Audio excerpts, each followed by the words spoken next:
HIV vaccine trials begin in South Africa ahead of World AIDS Day. As U.S. President-elect Donald Trump embarks on a thank you tour, good news for workers at the Carrier air conditioner plant in Indiana.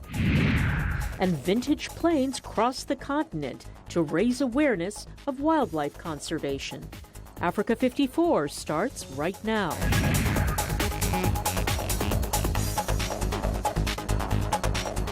Good evening, I'm Hayley Adams Fitzpatrick. This is Africa 54. Thank you so much for joining us.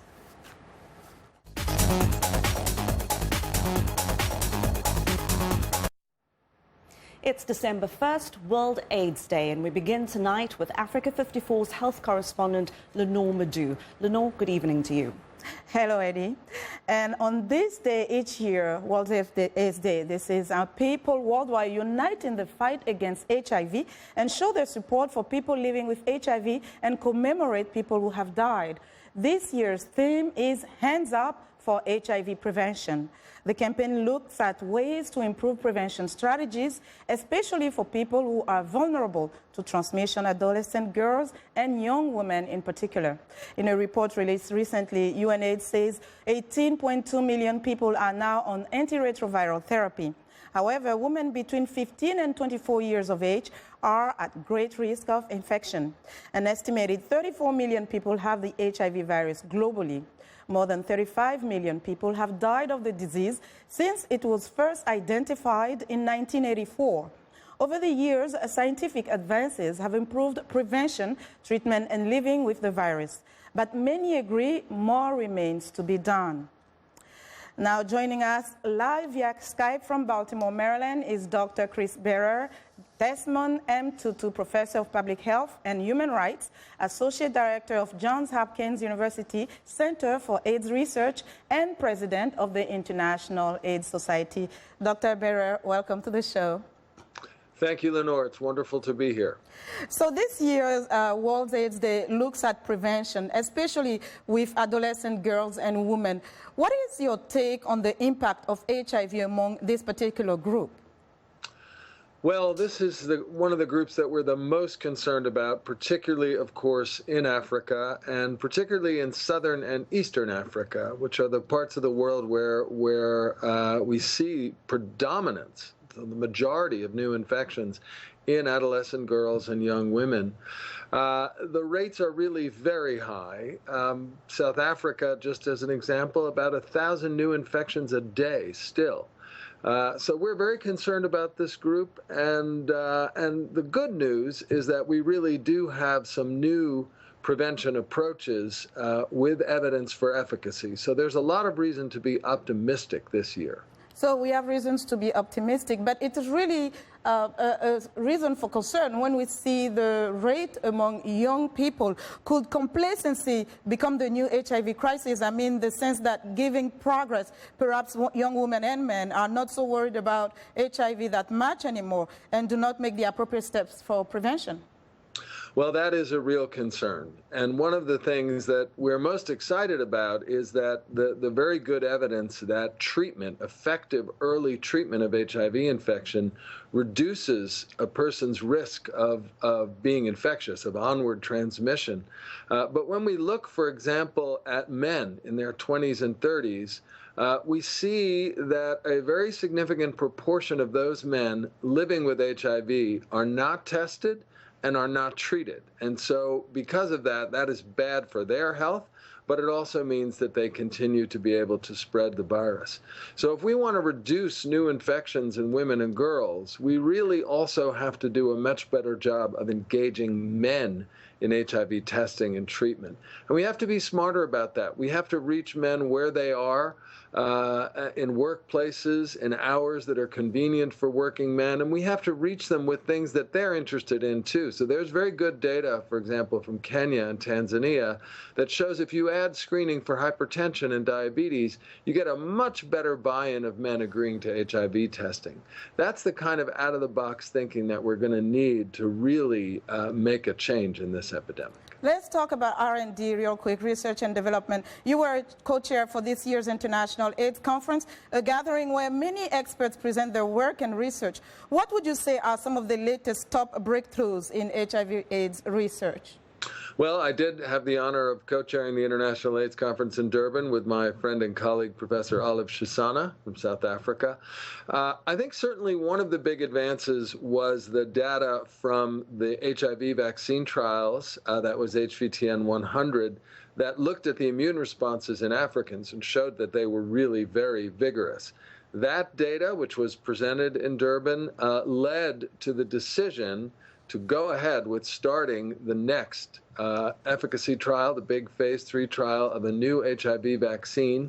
That started just a few days ago in South Africa. That's HVTN 702. It's a partnership with the U.S. and South Africa. And very importantly, I think that study is going to look at men and women with heterosexual exposure, over 5,000 of them, with a vaccine that is very much developed based on the subtype of HIV which is circulating in southern Africa. That's the clade C virus.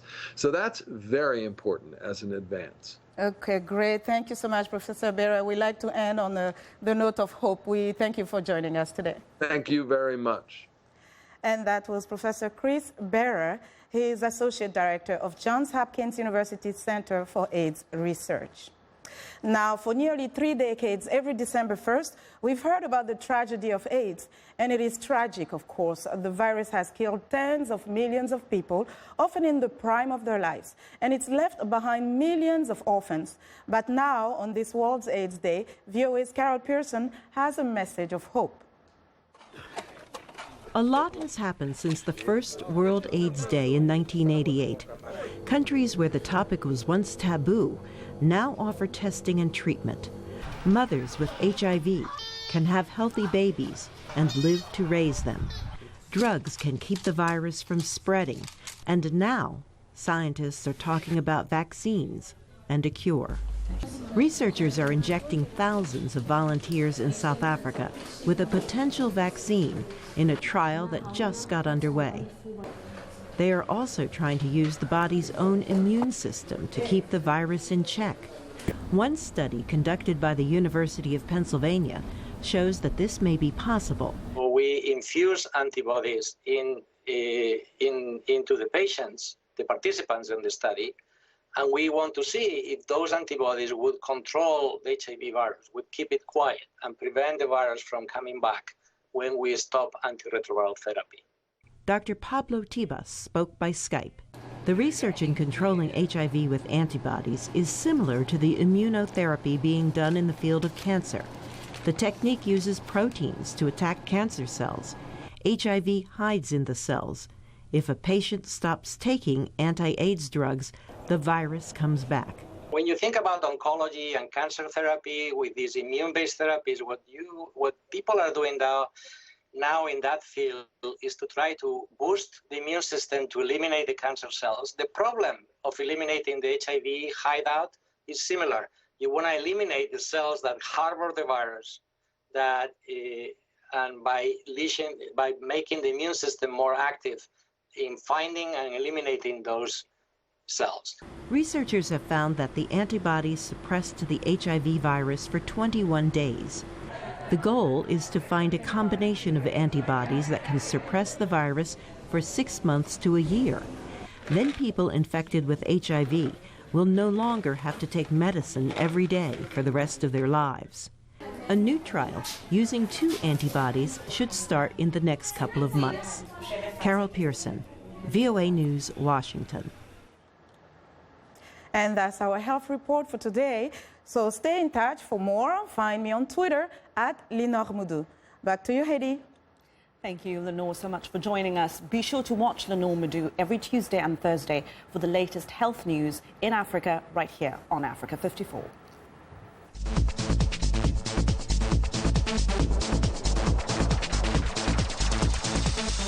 To the world of politics now, and Gambians are voting today in one of the country's closest elections in more than 2 decades. And that vote went ahead despite an internet blackout, a protest ban, and allegations of vote rigging. President Yahya Jammeh is facing the biggest political challenge of his 22 years in power. He wants a 5th term in office, but he has stiff competition from political newcomer and businessman Adama Barrow, who has the backing of several opposition parties. A third candidate, former ruling party MP Mama Kandeh, is hoping he'll end Jammeh's rule. Earlier this week, President Jammeh warned there'll be zero tolerance for protests or unrest over the election results. A top opposition politician from Ethiopia's Oromo region has been arrested after he returned from a meeting with members of the European Parliament. Merera Gudina travelled to Brussels, where he reportedly spoke out against Ethiopia's political crisis. Gudina, who leads the Oromo People's Congress, was arrested in his house in Addis Ababa shortly after he returned from Europe. Government officials say Gudina violated an emergency rule by, quote, making contact with terrorist groups. The Oromo region has been at the center of protests against land grabs and what opponents say is a government crackdown on political freedom. Media reports suggest the United States is trying to secure the minimum number of votes needed for the UN Security Council to impose an arms embargo on South Sudan. The US also wants further targeted sanctions against South Sudan's rebel leader, Army Chief of Staff and Information Minister, who it says are fueling violence and obstructing peace. Now, the UN Commission for Human Rights has warned that ethnic cleansing is taking place in parts of South Sudan, setting the stage for what could be a repeat of Rwanda's 1994 genocide. The Security Council resolution needs 9 votes in favor and no vetoes in order to be adopted. But a senior diplomat speaking on condition of anonymity said so far only 7 members are in favor, while the remaining 8 are planning to either abstain or vote no. Russia and China are skeptical whether an arms embargo would make a difference, saying South Sudan is already awash with weapons. But diplomats don't expect them to actually block the measure should it be put to a vote at the Security Council. U.S. Ambassador to the United Nations, Samantha Power's term is about to come to an end as the Trump administration prepares to take over here in Washington. Power has had to deal with some of the world's worst conflicts since taking the job in 2013. She spoke to VOA earlier this week after the UN Security Council approved new sanctions against North Korea for its unrelenting pursuit of nuclear weapons. Our report from Zlatica Hoke. North Korea has been under UN sanctions since 2006 for its illicit nuclear and ballistic missile tests, but it has persisted in building nuclear arms. Power told VOA the new sanctions will close some of the loopholes of the previous ones, but much will depend on how well they are implemented by China, North Korea's main benefactor. My sense is that they find 2 nuclear tests in a calendar year extremely destabilizing. They see the steps that responsible nations like the United States, Korea, Japan have to take in terms of our deterrence, in terms of military exercise to prepare because of the provocations and the illegal actions of the North Korean regime. And I think they are very sincere in wanting the denuclearization of the peninsula. During her term as U.S. envoy in the World Organization, Power was involved in seeking solutions for war-torn Syria. The latest UN proposal to create an autonomous zone in rebel-controlled eastern Aleppo has been flatly rejected by the Syrian government, whose forces are now carrying out brutal attacks on the area. The air attacks by the Syrian regime, aided by the Russian Federation, are going to stain the conscience of those countries who carried them out, stain history, and they will be something that people will speak about generations hence as defining actions by President Assad and by President Putin. Power said the conflict in Syria can only end through a negotiated process. They can take a populated area, even one as substantial as eastern Aleppo, inflict horrific human carnage, and the war will not end. If anything, you will have more people who will be eager to take up arms against the regime. What will end the war is a political solution. Power also has been engaged in UN efforts to end the ethnic violence in South Sudan. We are urging Security Council members to act quickly to impose an arms embargo in order to change at least one dimension of the South Sudanese government's actions, which is their propensity for choosing arms systems over food for their people. Power's term as UN ambassador ends early next year when the new Republican administration takes over. Zlatisa Hoke, VOA News, Washington. So we want to know what you think about Africa 54 and the stories we cover here. You can join the conversation on Facebook. The address there is Africa 54. And please check out our headlines 24/7 on voaafrica.com. Coming up, could Donald Trump's deal with an Indiana air conditioning manufacturer provide clues to how he'll govern? We'll take a look at that after the break. Stay with us.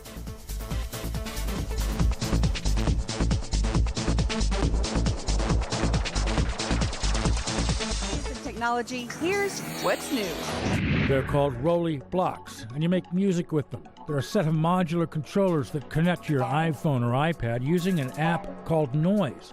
The main controller is a 12 by 12 centimeter grid of illuminated squares, each representing a note in the chromatic scale. Express the note depending on how hard and how long you press the square.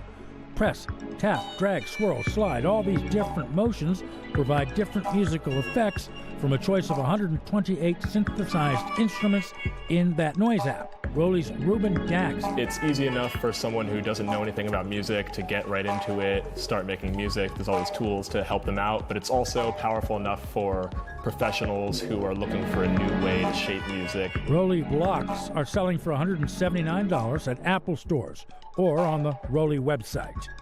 For VOA's What's New, I'm Todd Grossans.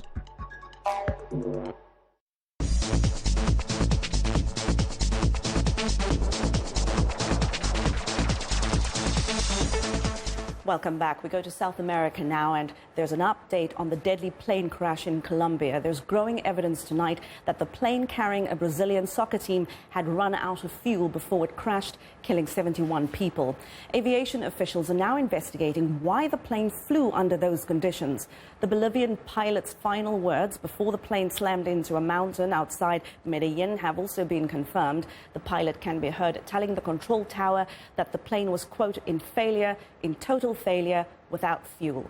He requested urgent permission to land shortly after. Audio went silent. Only 6 of the 77 people on board that plane survived. U.S. President-elect Donald Trump kicks off what he calls a thank you tour on Thursday with a campaign-style rally in Cincinnati, Ohio. His first stop, however, will be in Indiana, where he'll tout an agreement reached with air conditioner maker Carrier to keep about 1,000 jobs in that state. In Indiana, Trump and Vice President Mike Pence are due to visit Carrier's plant in Indianapolis and give a more formal announcement of the deal to keep jobs in the Midwestern state instead of moving them to Mexico. Trump transition team member Anthony Scaramucci says this is an example of the president-elect's economic policies at work. If you keep 1,000 jobs for the Carrier Corporation and you leave them in Indiana, well, that's an increase, or at least not a decrease in your tax base. So the idea here is to use the tax policy to create more middle-class jobs and to create wage growth for the working class. And so the combination of those two things, I think you'll see with dynamic scoring that we should have a revenue neutral, deficit neutral, or possibly even a reduction in the deficit if we handle this properly. Carrier, which is part of the industrial and military conglomerate United Technologies Corporation, said earlier this year that it was relocating its Indiana operations as a cost-cutting move. The company said in a statement Wednesday that factors in its decision to stay included financial incentives from Indiana and a promise from the incoming Trump administration to create an improved, more competitive U.S. business climate. A policy analyst with the nonprofit group Issue One, Meredith McGee, says the Carrier's decision is good news, but raises questions about the influence of money in public policy. I think this is actually what happened with Carrier is a perfect demonstration of the, if you will, awesomeness of the power of the presidency, which shows why these steps are unique and why these conflict of interest issues are so important. Well, neither the company nor Trump has given details such as what threats or specific incentives were used to get Carrier to change its mind, or whether United Technologies will move other jobs from a separate Indianapolis plant to Mexico. Trump may have had some leverage over United Technologies, which also owns a company that supplies fighter jet engines and relies in part on U.S. military contracts. For now, the deal seems to be a win for Trump, who made frequent promises during his election campaign for president that he would prevent companies from moving jobs abroad and bring back jobs that have already been lost by imposing stiff tariffs on the company's products for sale in the United States. Earlier this week, we brought you a story about the shortage of fighter squadrons in the U.S. Air Force. While wars continue abroad, there's a second crisis hitting hard at home, a shortage of mechanics to keep the Air Force planes going. VOA's Pentagon correspondent Carla Babb has more. Motors running. Maintainers keep the Air Force flying high.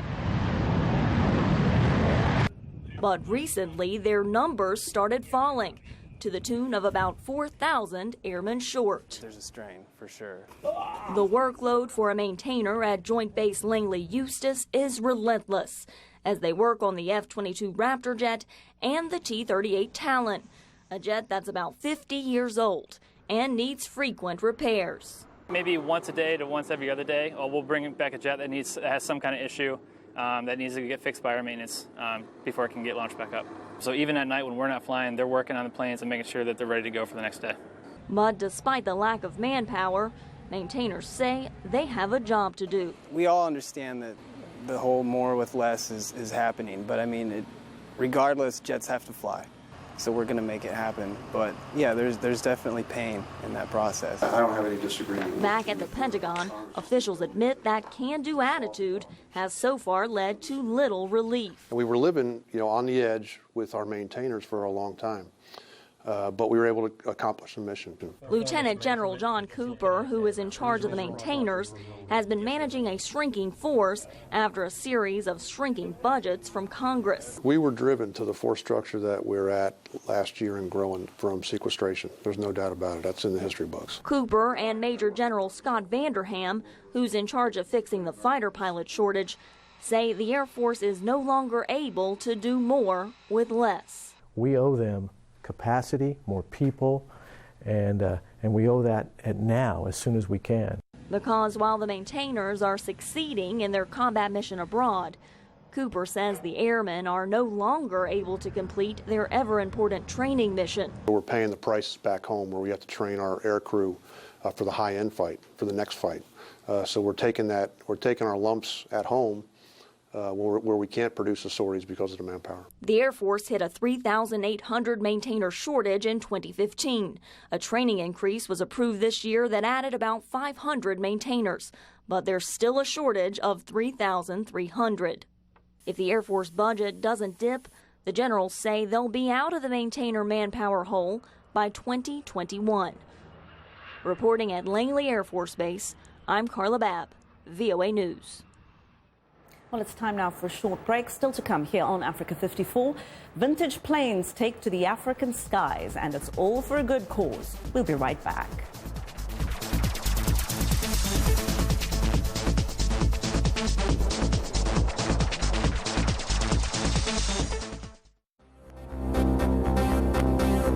If you've just joined us, I'm Mariama Diallo, and here is a quick recap of today's headlines. In the DRC, tens of thousands of refugees from South Sudan continue to pour into the country as conflict worsens in the greater equatorial region. In the Gambia, voters head to the polls in closely contested presidential election. In South Africa, a UNAIDS report shows that girls between 15 and 19 years old account for 74% of all new infections globally, with 90% in southern Africa. In Mali, the former army captain Amadou Sanogo goes on trial. He's charged with murdering 21 soldiers after staging a military coup in the country in 2012. That's all for today. Thanks for watching. We'll see you next time.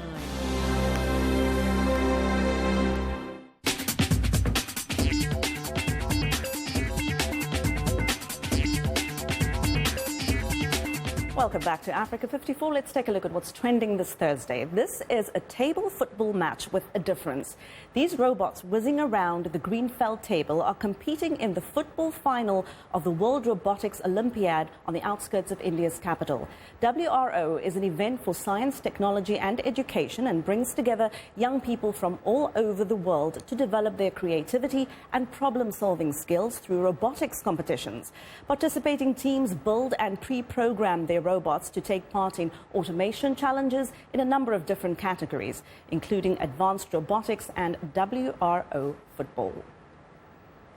And how about this robot? This four-legged beast is showing off its agility in rocky terrain. The HYQ robot, an acronym for hydraulic quadruped, is the brainchild of researchers at the Italian Institute of Technology's Advanced Robotics Department in Genoa. The HYQ can trot, walk, and rocks and pebbles, climb stairs, walk backwards and keep itself upright if it gets knocked down. These are exactly the qualities a robot needs to be able to navigate challenging, unstable terrain, such as collapsed buildings in the aftermath of an earthquake. More research is needed, however, before HYQ robots are ready to be deployed in the field. And that is what is trending today. Imagine this, vintage planes flying in the skies over 10 African countries. Must be a beautiful sight. Well, that's what you were able to see if you were in Kenya last Sunday. The Vintage Planes Rally is raising funds for UNICEF and BirdLife International to promote wildlife conservation. But it hasn't been all plain sailing. The pilots of the 20 old biplanes have had a spot of trouble. Before reaching Kenya, they were detained in Ethiopia for 2 days because of paperwork problems. Mohammed Yusuf has more from Nairobi. They're on a mission in the air and on the ground. It is a mission to raise money and awareness for wildlife conservation in Africa. Adam Morant is one of the 20 pilots who landed in Kenya's national park. I'm very privileged and happy that I can be that, and hopefully we'll have more of those kind of events that we can make sure that it's aware for the wildlife and the parks and good support for them.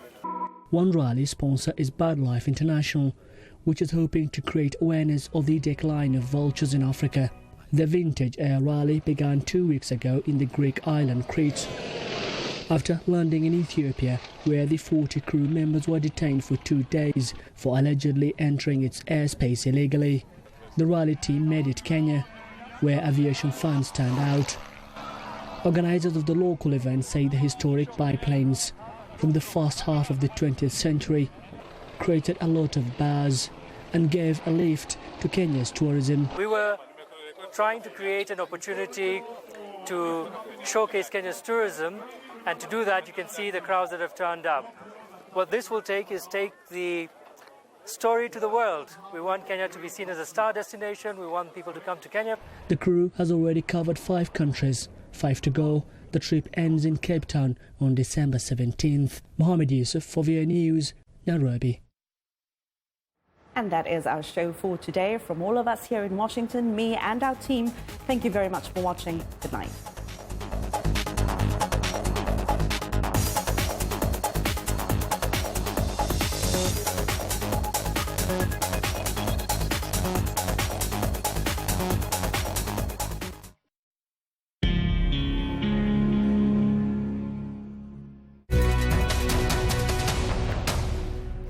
Welcome to the Voice of America's News Words.